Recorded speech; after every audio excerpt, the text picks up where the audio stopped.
आप देख रहे हैं जेसीटी टाइम्स और मैं हूं आपके साथ कोमल गोस्वामी। आइए नजर डालते हैं आज की मुख्य खबरों पर। प्रधानमंत्री नरेंद्र मोदी आज क्वाड की ऑनलाइन बैठक में शामिल होंगे। यह बैठक ऐसे समय में हो रही है जब रूस यूक्रेन पर हमला कर चुका है।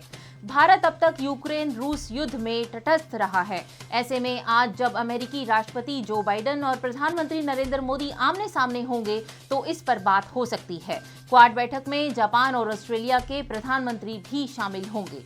जैसलमेर के पोखरण रेंज में होने वाले युद्ध अभ्यास में प्रधानमंत्री नरेंद्र मोदी चीफ गेस्ट के तौर पर मौजूद रहेंगे।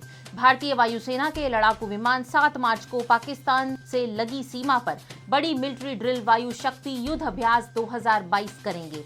इस दौरान वायुसेना के 148 विमान इस ड्रिल में शामिल होंगे। चर्चा यह भी है कि पहली बार राफेल विमान भी शामिल हो सकता है। विश्व युद्ध की और बढ़ती दुनिया, स्वीडन में घुसे 4 रूसी फाइटर जेट्स। यूक्रेन के दूसरे सबसे बड़े शहर खार्किव में रूसी सेना द्वारा यूक्रेन के बंदरगाह शहर खारसोन पर कब्जा करने के बाद भीषण लड़ाई अब भी जारी है। रूस की बर्बरता का एक और नजारा, 7 से 11 साल की उम्र के बच्चों के हाथों में नो टू वार का बैनर देख पुलिस उन बच्चों को अपनी वैन में बिठाकर पुलिस स्टेशन ले गई। यूक्रेन को दोस्ती की दवा, भारत ने यूक्रेनियन के लिए बुखारे पोस्ट एयरपोर्ट पर पहुंचाई 25 टन राहत सामग्री, जिसमें टेंट, कंबल और दवाएं शामिल हैं। यूक्रेन में फंसे भारतीय छात्रों को लाने के ऑपरेशन गंगा के तहत 628 भारतीयों को लेकर एयरफोर्स के विमान गुरुवार दिल्ली पहुंच गए हैं। हेल्थ मिनिस्टर की नेशनल मेडिकल काउंसिल को चिट्ठी, यूक्रेन से लौटे 16,000 मेडिकल छात्रों की पढ़ाई देश के मेडिकल कॉलेजों में कराने की तैयारी, रास्ता तलाश रही केंद्र सरकार।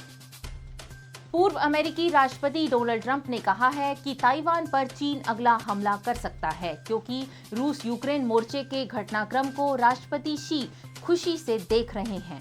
मनी लॉन्ड्रिंग मामले में महाराष्ट्र सरकार के मंत्री नवाब मलिक की ईडी की हिरासत अब भी आज खत्म होगी, लेकिन अस्वस्थता के कारण पूछताछ पूरी नहीं हो पाई। साथ ही 6 दिन का और रिमांड की मांग की गई है। 1670 करोड़ रुपए का निवेश करेगी रिलायंस और सन मीना भारत में बनाएंगे world class electronic manufacturing hub, जिसमें 5G डाटा सेंटर, क्लाउड और IT पर रहेगा फोकस। महंगे होंगे इलेक्ट्रॉनिक प्रोडक्ट्स, इनकी लागत बढ़ने से चौथी बार AC, कूलर और फ्रिज के दाम बढ़ेंगे। 7 से 10% तक होगा इजाफा। आइए जानते हैं क्या कहता है आज का इतिहास। आज के दिन 1982 वर्ष में उर्दू के मशहूर शायर और लेखक फिराक गोरखपुरी का निधन हुआ था। फिराक गोरखपुरी का असली नाम रघुपति सहाय था। फिराक गोरखपुरी की रचना गुले नगमा को उनकी सबसे शानदार रचनाओं में से एक माना जाता है। फिराक गोरखपुरी एक स्वतंत्रता सेनानी और उन्होंने इंडियन सिविल सर्विसेज में चुने जाने के बावजूद सब कुछ छोड़ दिया था और महात्मा गांधी की अगुवाई में स्वराज आंदोलन का हिस्सा बन गए थे। वर्ष 1875 में आज ही के दिन पहली बार इंडोर आइस हॉकी का गेम कनाडा के मॉन्ट्रियल में खेला गया था। आइस हॉकी बर्फ से भरी स्केटिंग रिंग पर खेली जाती है, जहां खिलाड़ी स्केटिंग करते हुए हॉकी खेलते हैं।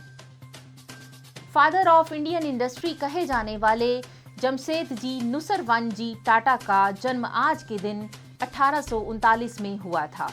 वह देश के बड़े औद्योगिक घराने टाटा ग्रुप के संस्थापक थे और वर्ष 1868 में सिर्फ 21,000 की पूंजी के साथ उन्होंने व्यापार की शुरुआत की थी और मुंबई में ताज होटल पैलेस भी इन्होंने ही बनवाया था। जेसीटी टाइम्स की बुलेटिन में बस आज इतना ही। कल आपसे फिर मुलाकात होगी, तब तक के लिए नमस्कार।